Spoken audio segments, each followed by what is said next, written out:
noted that I wanted to go to museums and be around art things all the time, so I was really lucky to, when we would travel, we would go to museums. My school would take us to museums or galleries. My favorite story that I actually ask students and adults alike that are interested in art is how you first knew that you were interested in art. And my story is our local library used to allow you to check out art prints. So I used to check out art prints, and I used to live with those prints in my room. I just had an affinity towards having art around me all the time. I was not an art star by any means. Actually, I'm not an artist, and I'm not a maker. Although I did all my studio classes. I went to Florida State and got an art history degree. I grew up in Miami, Florida, and I was born in New York, so I have a lot of family there, and that was my museum kind of connection. But after Florida State, I decided I wanted to teach, and I got my art education degree from Florida International University. When I was at Florida State, I started to intern at the gallery. So it wasn't until college for me that I connected my my passion or my interest with possibly what I would be doing for the future. Yeah. So even though I was interested in art and would enter some contests, that sort of thing, it wasn't until college, like many of you, that I felt like I could figure out how to connect it to my life and my career. So when I was at Florida State, I interned at the museum for my for 3 years. And then when I came down to Florida International University, I also interned at that museum. And lo and behold, like many people's story, that became my first job. That became my first job because as an intern, as an unpaid intern, what you do is try to dazzle every single day. And there was some shift in focus in the collection and in the staff, and I was there, and I was young and ready and enthusiastic, and I became their first director of education. But while I was there, like any first job, I learned the museum world as a whole. I learned how to do conservation, I learned how to do marketing and PR, I did installation. It was back in the day of slides. So I worked with a slide librarian. I was a slide librarian at the museum. I was the registrar. I worked under the registrar. So I learned all of the pieces of a museum, what it takes to work in a museum. And with that experience, when I was finishing school and deciding what to do, I got a job as a teacher, as an art teacher. So I was an art teacher for 3 years.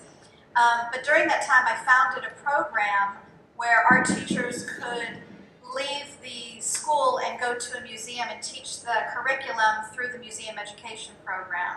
So that was just kind of the young go-getter-ish and putting 2 and 2 together and trying to straddle the worlds of being an elementary and a high school art teacher, elementary first and then high school, and still trying to keep my foot in the door of the museum world. Yeah. I did that for 3 years, and again, lo and behold, because I worked to position myself, one of the museums hired me back to start their education program, and that was the Miami Art Museum. So I founded the education program there when the museum was still a Kunsthal, before it was a collecting institution, and transitioned with them to start a collection and become a collecting museum. And that museum is now the Perez Art Museum, Miami, and 20 years ago, I walked the footprint, which is now this beautiful international museum on Biscayne Bay in Miami. Yeah. So that was a great experience. I was there for about 8 years. And then I got a little bit headhunted in a way.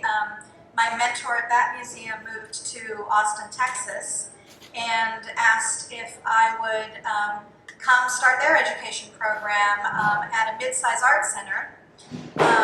And that was the Austin Museum of Art, and they have since merged with the place where my mentor worked, Art House, and now they are Austin Contemporary.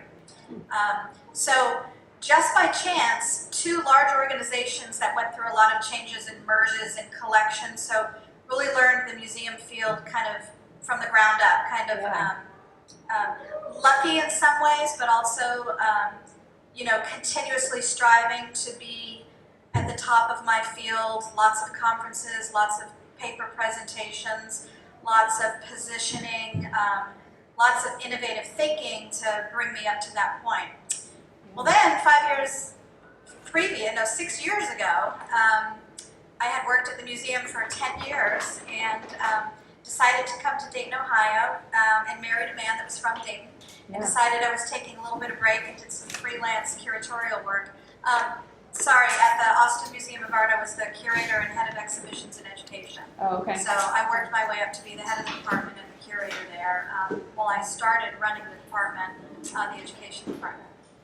So came to Dayton, Ohio, did some freelance curating in a gallery at the Wright State Galleries over with Tess Cortez. Was the founding director of Film Dayton. My arts administration degree kind of came into play as I was figuring out what to do, helped them get their 501c3 and their membership, and did a couple of film festivals. And the Dayton Visual Arts Center position opened. There was a lot of movement in Dayton. 7 years ago, this is when there was the merging of the symphony, opera, and ballet. There was movement at the Dayton Art Institute. I was very aware of things that were going on and faculty coming, you know, at UD.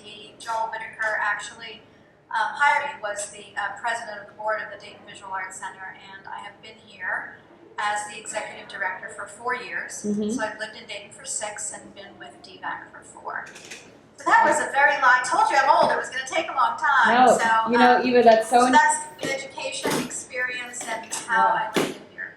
That's so incredible, and I think so important for our young emerging artists to hear that you had a degree in one thing and that you worked your way through that system. And so my question hearing that is, you started by saying you dazzled them as an intern and you worked really hard and you thought innovative. Can you unpack that for us a little bit? What was your thinking when you were making those choices? Yeah, you know, I said that on purpose. It sounds a little silly, but what it really is about, and Emily, you know this, I mean, in any position, in any field, particularly in academia, particularly in a nonprofit situation. And let me couch this for a second, because I always like to say to students, so I've been doing this for 26 years now. I have always been an arts administrator. I have made a lot of money sometimes and very little money sometimes. You know, I have worked with very prestigious collectors and you know, museum heads, and I've worked with lots and lots of teens and artists in kind of beginning of the career. So you can make it what you want to make it. I mean, you can make it as good as you want. So unpacking a little bit what it means to dazzle. I think one of the number one things for me in this field is to, this sounds crazy, but try to be the smartest person in the room. I mean, be well read, be aware of what is happening in your community, be aware of what's happening nationally. I'm talking about the museum exhibition that's in Columbus, the gallery that's opening tomorrow night at Front Street, the latest artists that received the Turner Prize, the whoever's on the front of Art in America, you know, who recently got a solo show at MoMA, that sort of thing. And how you do all that is you read. And back in my day, you know, it was reading magazines and newspapers and that sort of thing. But now there's wonderful blogs and websites to follow that make it a bit easier to kind of condense art news. And I know with students sometimes it seems very far-fetched. It's like you're so concentrating on your time and your practice and your world right in front of you. But the sorts of people that I listen to and I'm interested in you know, and I'm not anybody, but the sort of people that are going to help make the decisions, curators and other artists and people that will become mentors and professors, this is the sort of thing they do. It is the sort of thing you do, I know. So to be able to have conversations at that level with those people that can kind of clear paths for you, Mm-hmm. that says a lot. So, to summarize, it's, read and keep up. Yeah. And that doesn't even have anything to do with your own practice, if you're a studio artist, if you're an art historian, your particular line of study. Mm-hmm. So it's awareness of the art world, because it is a world, and it is, things are changing, and you have to keep up to date. You want to sound like you want to know what's going on. Yeah, you never know. I had an experience where the curator of the Akron Art Museum asked my opinion. And I thought, oh God, I'm so glad that I know what's happening. you know? I'll tell you something funny, because I saw on your questions, I do portfolio reviews and I talk to artists all the time, and a lot of people like to ask me, they'll say, oh, who's your favorite artist? Well, asking a student that, if you say somebody like, this is really, I'm hard. Go if you for say it. somebody like Matisse or something like that, I'm going to think, okay, the last thing you've paid attention to is your art history book, which is great. Yeah. But that does not have anything to do right now with living in 2016. Of course, if you want to give me the thesis of, the amazing, cutouts and color and, of Matisse, but let's be topical. It's 2016. There are things happening in our world. Let's get some Rashad that's just a Newsom in funny that little answer. aside. Yeah, I hear that pretty often, and it's revealing. I think students don't always recognize that that's revealing, but being exposed goes a long way, for sure. Okay, you answered a lot of our questions in one question. Let me ask you this, sort of related to your trajectory forward to where you are now. Did you have periods of time when you felt really confident, periods of time when you felt a little bit lost, when you had to sort of pound the pavement again to find those jobs, or was the path perfectly clear and laid out in front of you? Never, ever. There's a couple of things. In some way, being a woman in arts administration or in the art world, there are a lot of great women directors and a lot of great women curators and writers. So I found that was not often a stumbling block like it may be in other fields, which is the good news. The harder news is that being in the arts in general, and I don't know if it's exactly the same for academia, but being in the arts in general is always a tough uphill climb. Yeah.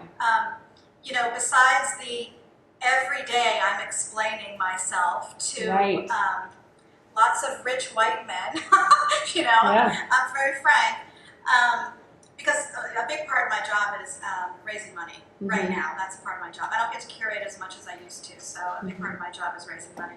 So the reason I wanted to bring that up is I'm very aware and I'm very conscious, and I talk a lot about this, and I don't know how many female students that are in the room. 99%. Okay, Yeah. okay, so there we go. That there are, there's inroads already for women leaders in the arts, as, like I said, as curators, as administrators, as museum heads, as gallery heads, as that sort of thing.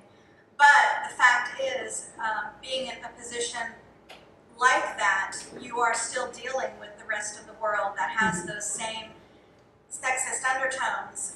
So our world is wonderful, but the fact that we have to deal with the outside world when we're talking about art, when we're pitching, where we're selling, where we're getting people excited about what it means to be interested and support art as supporting our humanity. I'm still faced with difficulties doing that. It's like, I'd be fine and happy if I was in my own art bubble, talking to art people all the time. But the fact of the matter is, we're like a tribe that has to talk to the outside world, and all of the things that are difficult about being a woman leader apply, and that's where the sexism comes in. That's where the underpay comes in. That's where the stumbling blocks and the challenges come in. So that has to do. I'm hoping that there are things that are. I know that women that are a generation younger, hopefully all the students that are in the room,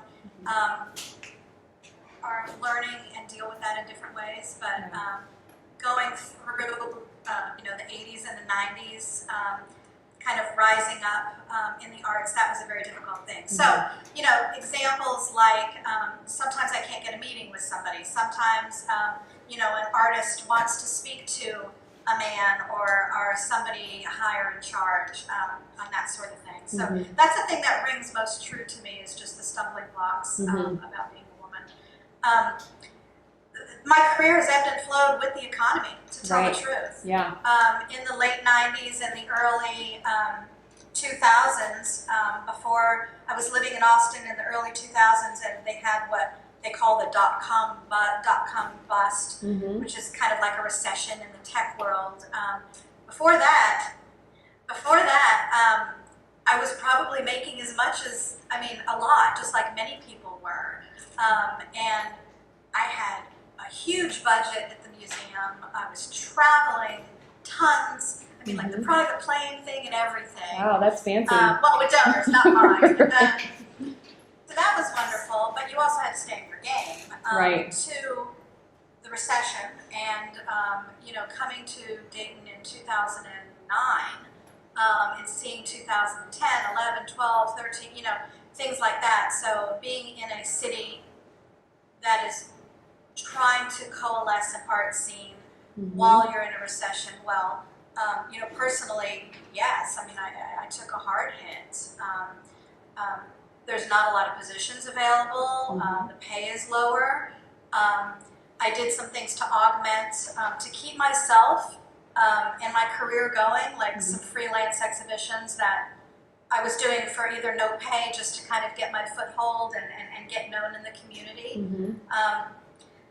Yeah, you have to be resourceful. You have to be resourceful. And again, I'll be very honest, I did most of this 25-year career so far on my own. I've only been married for 6 years, so, and I'm older. So I do want to, you know, kind of give a shout out to, it is doable as a single career woman to have a life and to live in a city and thrive. It is doable. Yeah. Can you tell us a little bit about what arts administration means? And so, I mean, it makes more sense when we apply it directly towards an organization like DVAC, but what do you study when you're getting a degree in arts administration? Well, I did a combination of, like I said, an art history and an art education degree, but there are wonderful arts administration programs out there. GW, George Washington University, has one of the most prestigious, and I think that they are siloed according to, you know, what sorts of things you want to study. If it, you know, if you're going into an auction house, if you're going into gallery, if you're going into, you know, a private corporate collection, that sort of thing. So I say arts administration and not necessarily art history, because I'm not working as an art historian, not in a college or a university. I'm not working as a gallerist in a commercial gallery, which I could also do, which has a lot to do with relationships and sales. My career path has been closest to the museum world, which is has its own standards and ethics and codes. It's a wonderful thing. I believe greatly in museums, how they are a repository of our history. As a matter of fact, I've thought, oh, you know, I really love art, but I'd also love to work in a science museum or a history museum. I'm just a museum person. I really believe in that. So with arts administration, and again, there's profit and nonprofit. I've worked in nonprofits. You have all sorts of, this is your skill set. Okay, your skill set is, you're a diplomat, because you are speaking to different levels of people. I was a teacher. I also trained docents. Docents are the volunteers that lead tours in galleries and museums. So you're teaching people how to talk about art. So I'm a diplomat, I'm a teacher, I'm a fundraiser. I've worked with, you know, $3 million budgets, which isn't very big. In hindsight, and the DVAC budget, the Dayton Visual Arts Center budget, is about $500,000. So I've worked with small, and I've worked with much smaller too, and large. So what that means is I know, you know, how to raise money, how to ask people for money, how to do a balance sheet, how to, you know, do everything to kind of manage a business, really manage a business. All the while keeping tabs on the mission of an organization. We present professional exhibitions of contemporary art. We treat artists with the utmost respect and help them with their professional portfolio.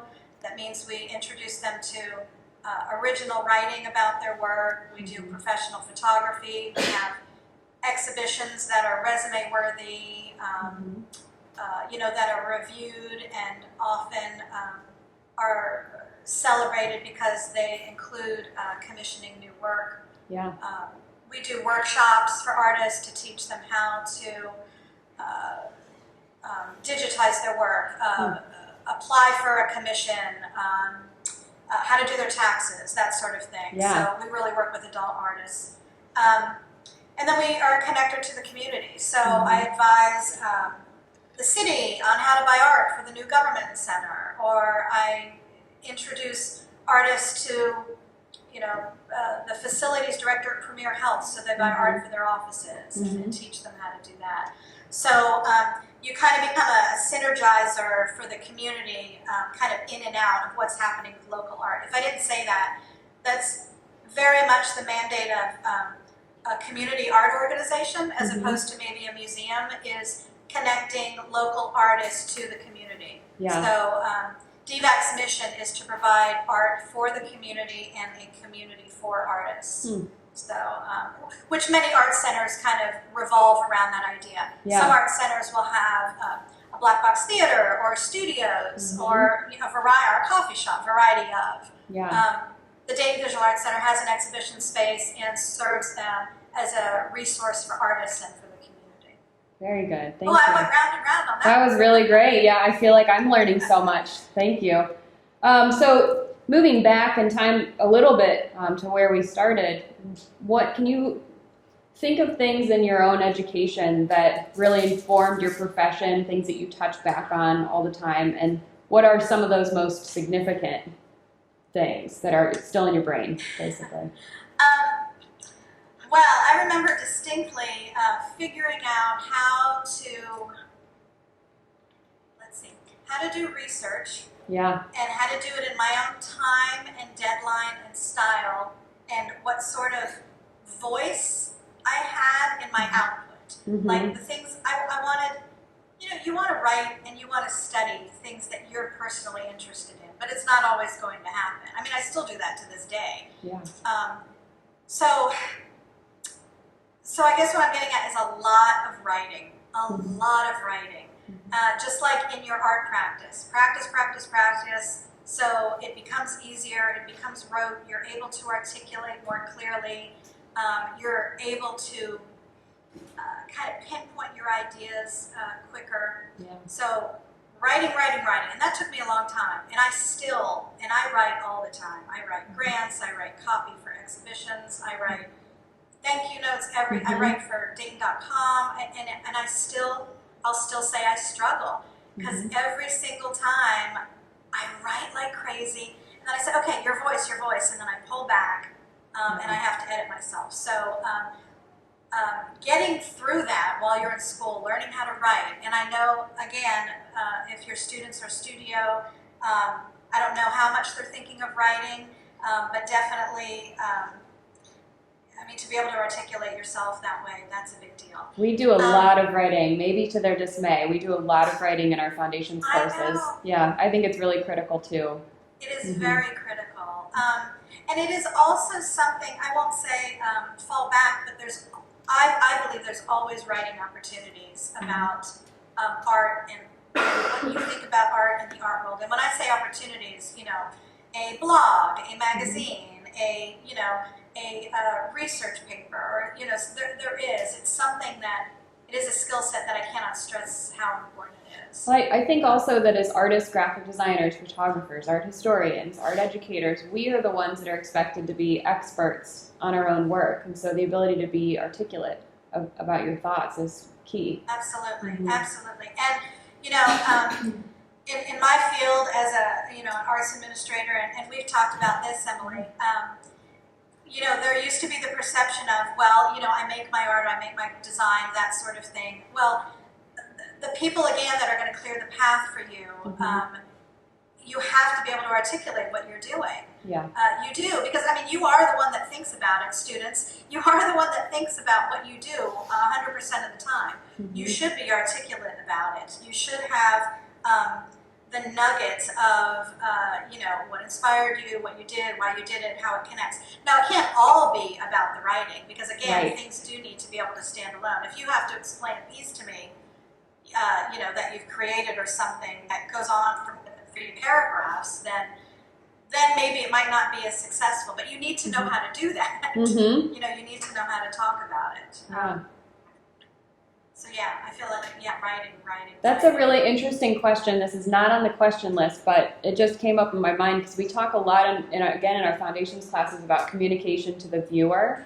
So as someone who's worked in museums and been around a lot of art, I think there's always a balance in different artists' work where sometimes they're communicating to you beautifully and you have access to the ideas, even if they're through inference.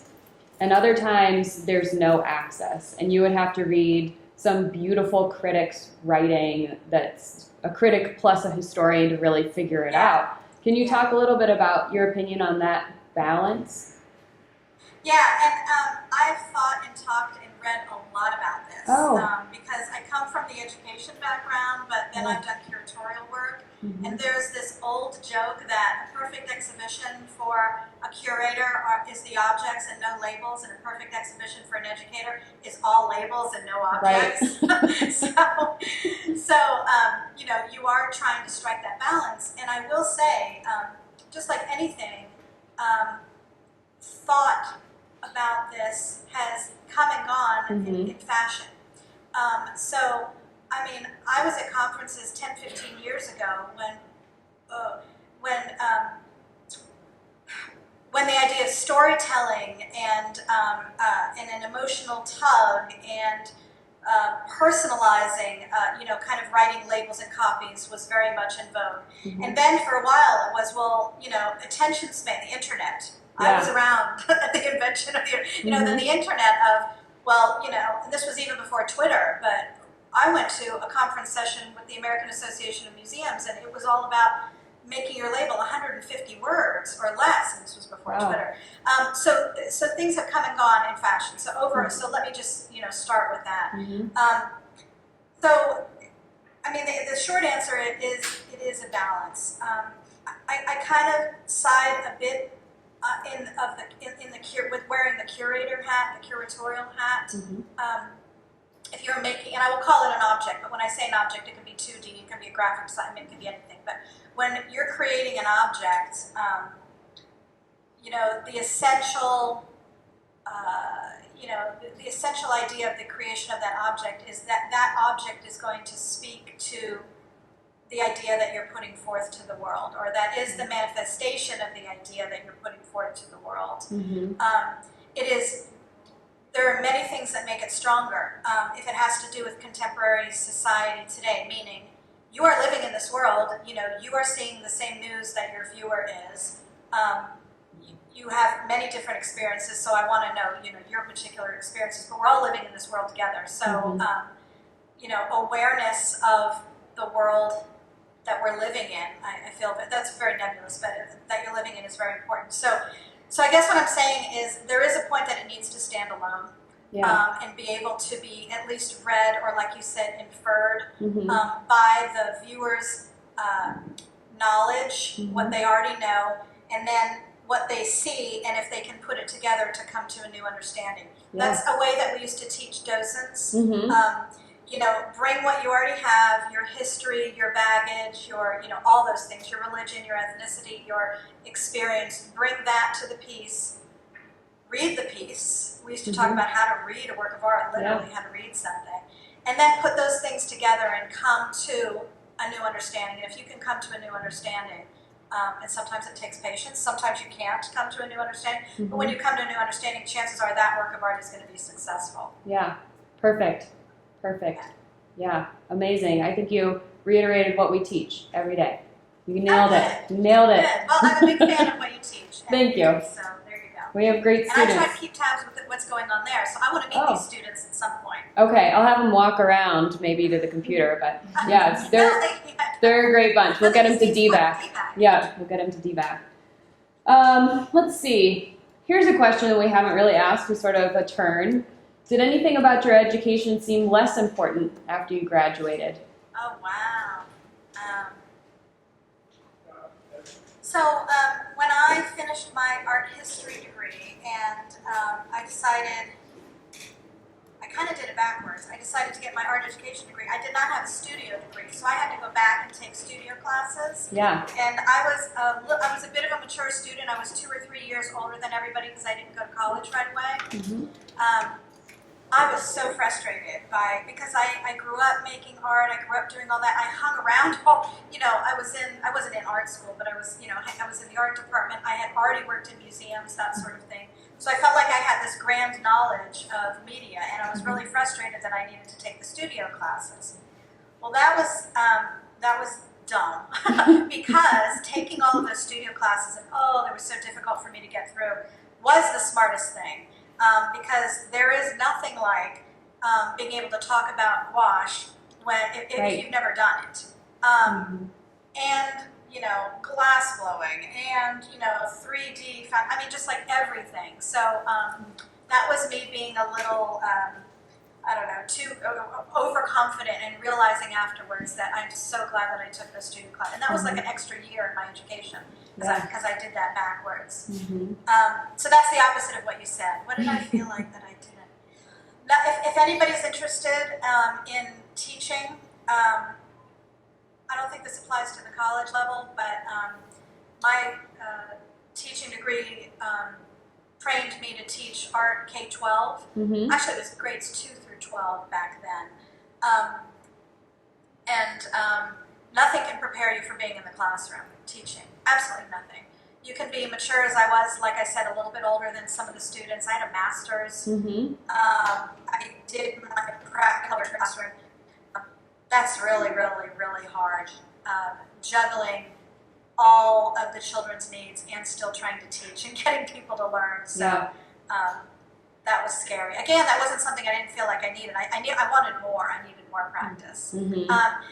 Mentors and professors and older students to teach you, if you can seek those things out, that's a good thing. Did I want to take all the accounting that I had to take in my undergrad or something? Of course not. But now I use it. So I don't know really. It was a long time ago. Fair enough.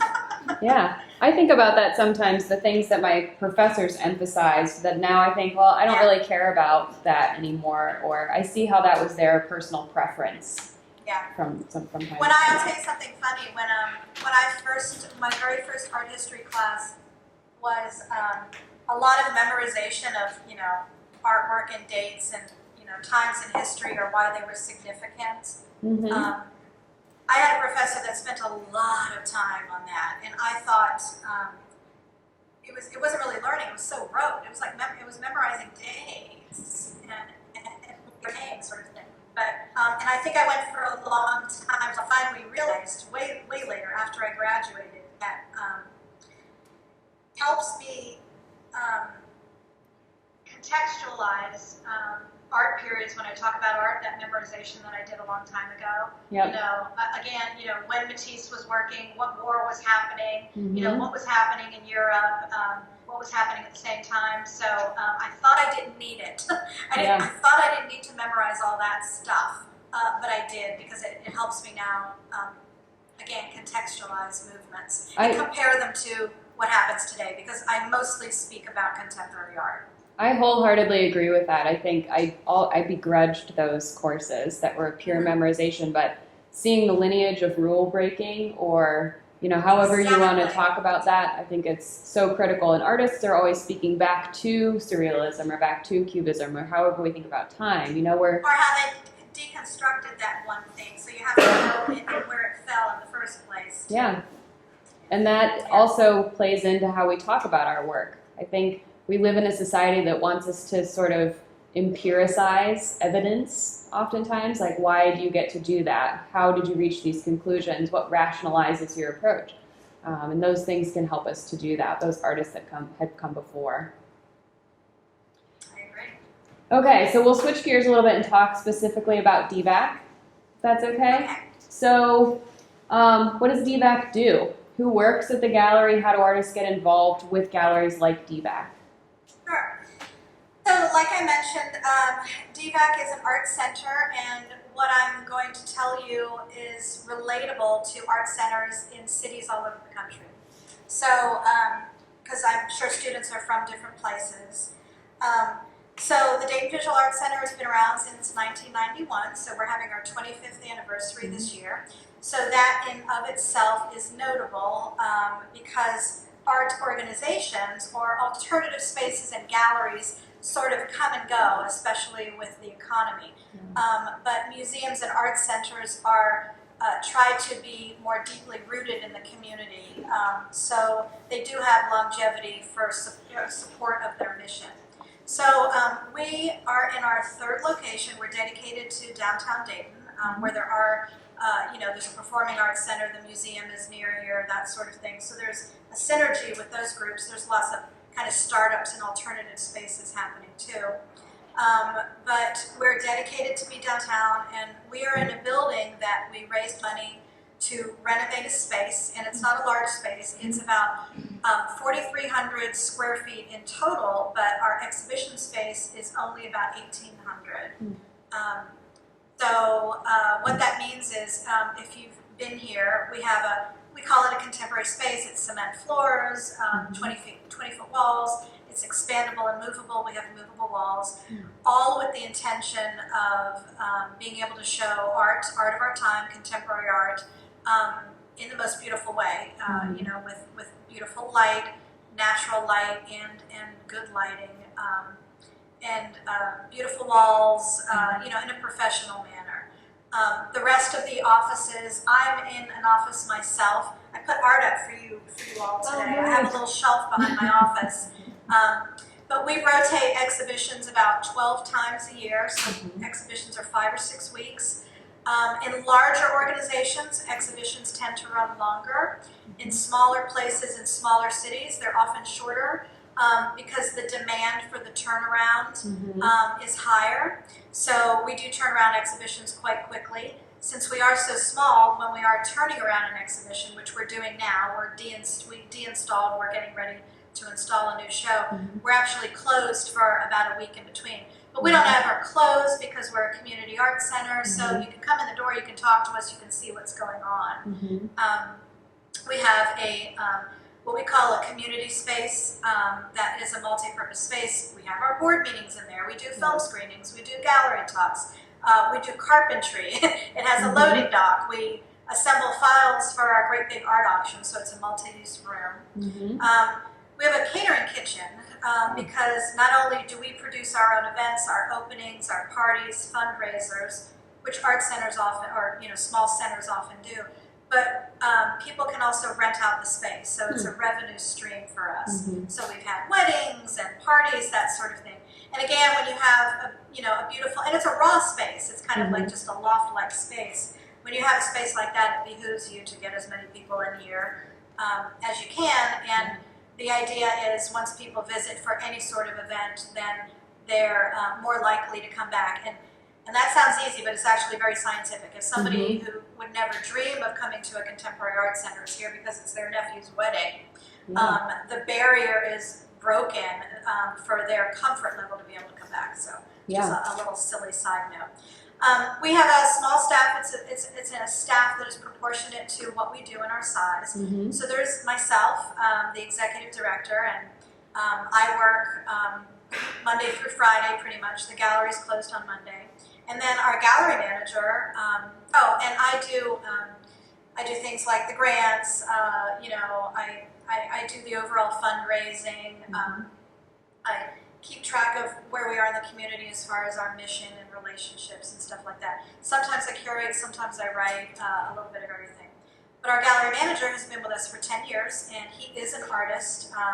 He's a practicing artist. As a matter of fact, he has an exhibition up at Meadowlark right now. And I like to tell that to students because his name is Patrick Mock, and he has been with the gallery for 11 years, and he works hard. I mean, we all work a little bit over 40 hours a week, because you just do in a small art center. But he also is a full-time practicing artist. He does grants, he does exhibitions, he applies for shows, so he's very active.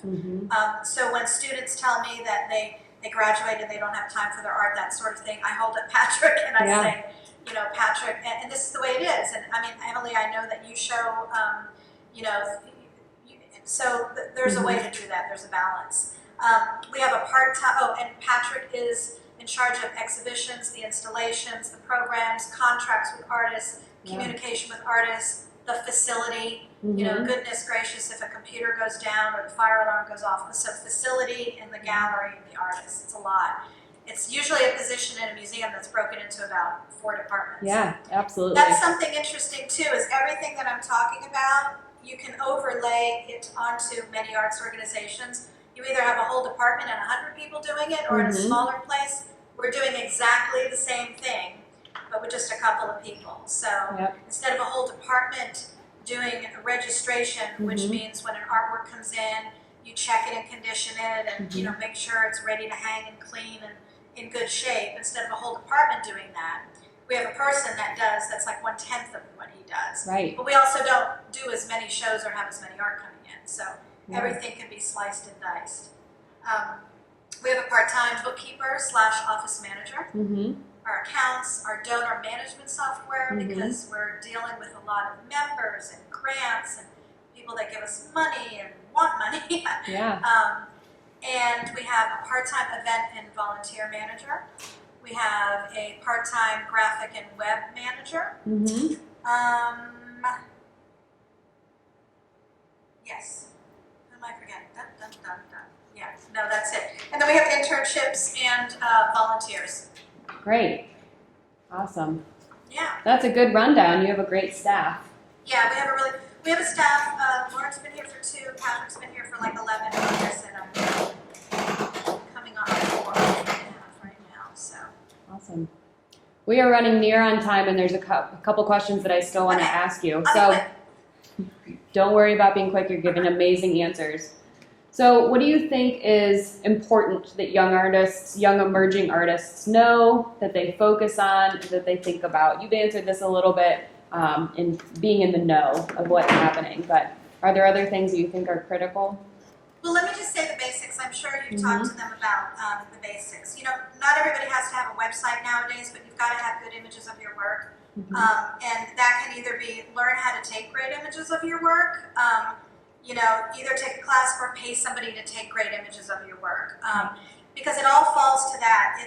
If I meet an artist and I come upon a time where somebody is looking for an artist for a particular something, a commission, an exhibition, a recommendation, etc., and I need to pull up information about that artist, we're not going to stop what we're doing in our conversation and Google and look at all the images or look at the, you know, maybe we'll look at the website, but we're going to go right to the images. And when I say maybe we'll look at the website, I don't want it to be daunting for anybody. I work with artists of all ages, so I work with older artists that sometimes aren't as comfortable with technology, but I'm sure all of your students are. More and more artists are relying on Instagram and even a Facebook page, which is okay as long as the images are good, as long as the images are up. I mean, so that's very important. Your artist statement. What's more important than your artist statement is a bio. We actually just adopted the Art Dealer Association of America bio standards, which is about, I can send it to you sometimes, about 7 bullet points that looks like every professional bio you've either seen at the Met or, you know, in the byline of Art in America, etc. It is, you know, some basic information, born, lives, some awards, some collections, some not even awards or collections, even for a young artist, just some recognitions or some particular training. It doesn't even have to be art school, but some particular training. So we've been really focusing on, we have 100 bios now of artists that we work with that are professional level bios that I can quickly send to, the gallery in Indianapolis that is looking for 4 portrait painters or something. So Yeah.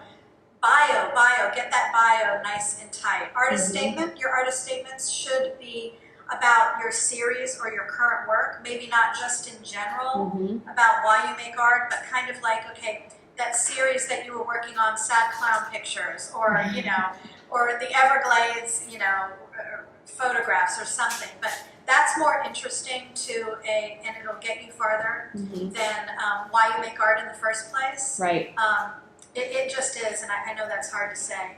So images, artist statement, and also, I always say, don't be afraid to ask me or to ask Mhm. you or to ask people that are, this is our world. I rely on communication of Mhm. artists. So, don't be shy. Introduce yourself. Be okay about introducing yourself at an art opening, at an event.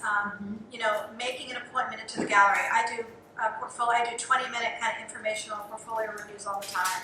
So I guess that's the kind of don't be shy thing. If I have met you and I've seen your work, more likely I'm going to call upon you, for something or recommend you for something. That's right. Yeah, so I forgot what the question was. Did that answer What do you the think question? is important that young artists know? Yes. Yep. Yeah. So have those things in mind. Don't be shy. Get that bio and get really great images. And if you're thinking about grad school, think seriously about grad school. Yeah. Seek out the artists that you admire. See where they're doing a talk. See where they're teaching. See where they're doing a residency, and figure out how to get there. Yeah. Great advice. It's all great advice. I think this will be our last question, then we'll open it to the floor and see if anybody out here has questions. So you talked a little bit about knowing what's going on in the art world. What are you interested in right now? What do you see as the trends or things that get you excited in artwork? Well, I always like to match